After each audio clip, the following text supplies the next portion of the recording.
It was one of those blistering Arizona afternoons when even the lizards were hiding in the shade. The air shimmered like heat waves off an asphalt road, and all I wanted to do was take a quick dip in my pool. Crack open a cold lemonade and forget that the Sunridge HOA ever existed. But, of course, the peace didn't last. Because if there's one universal law of ranch life under Sunridge HOA rule, it's this: if Sharon sees water, she'll see an opportunity to cause chaos. I had just eased into the pool when I heard it, the sharp click of sandals on concrete, and a voice that could sandpaper your nerves. "Excuse me?" I sighed. "Morning, Sharon." She stood on the other side of the fence, oversized sunglasses glinting in the sun, a rolled-up piece of paper in her hand like she was about to serve a royal decree. "You didn't respond to my email," she said sternly. "The Sunridge HOA board has decided that your pool qualifies as a community amenity." I blinked. "A what?" "Shared neighborhood resource. Therefore, other members are entitled to reasonable access." I held up my hand. "Sharon, no one's getting in my pool. This isn't a public park. It's my ranch, and this pool's built on private land." She smirked. "The Sunridge HOA map includes your property boundaries now. It's technically within community jurisdiction." I couldn't help but laugh. "Sharon, you do realize I paid to have the land resurveyed last year. You're bluffing." Her smirk faltered. "Well, we'll see what the police have to say about that." Not an hour later, I heard the telltale siren. A county deputy pulled up, stepping out with that look. The one that says someone just wasted my time again. "Sir, we got a report of a trespass dispute over community property." I pointed at Sharon, who was still fuming by the fence. "Deputy, my pool's on private land. He wants to turn it into a neighborhood spa." Sharon huffed. "He's denying community access. That's illegal under Sunridge HOA sharing guidelines." The deputy sighed. "Ma'am, a Sunridge HOA doesn't override private ownership. Unless he invites you, you have no right to be here." She crossed her arms. "Fine.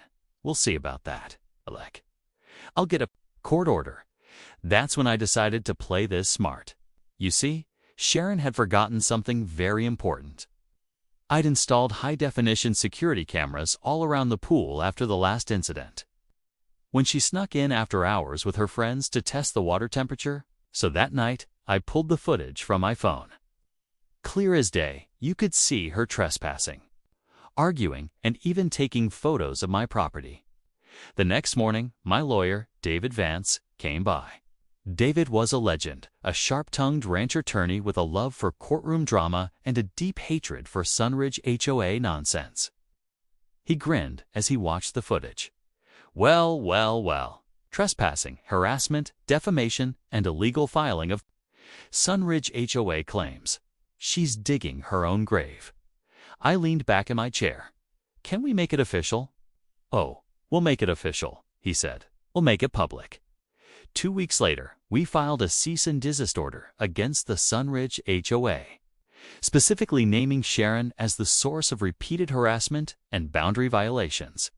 We also attached the footage of her arguing with the deputy, trespassing, and taking unauthorized photos. When the letter hit the Sunridge HOA office, it caused a full-blown meltdown. Sharon stormed into my driveway the next day, red-faced and shouting. "You can't do this to me," she screeched. I was protecting community interests. I pointed at the no trespassing sign. "You're about to be protecting your own reputation in court? You're bluffing." I smiled. "Am I?" That's when David stepped out from my porch, holding a manila folder. "Ms. Sharon, consider yourself officially served. You'll want to read pages 3 and 4. Those outline the damages." She froze. "Damages for slander, unlawful trespass, and emotional distress," David said. "My client's pool isn't public property, and now neither is your excuse for ignorance." When the hearing came around, it was glorious. Sharon strutted into the courtroom like she was starring in a daytime soap, clutching her clipboard, ready to argue her case. But the judge wasn't having it.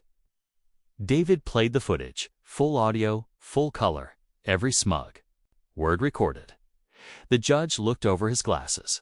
"Ms. Sharon, do you have any legal claim over this man's property?" she stammered. "Well, the Sunridge HOA map. The Sunridge HOA map," the judge interrupted, "has no legal authority outside its recorded boundaries. Case dismissed." Then, with a grin, he added, "And I suggest you find a hobby that doesn't involve harassing ranchers." The Sunridge HOA was fined for overreach. Sharon was ordered to pay my legal fees, and I received a written apology. I even framed that apology right next to my pool gate, under a sign that reads, "Private Pool. Sharon Free Zone. Violators will be filmed, fined, and featured in court."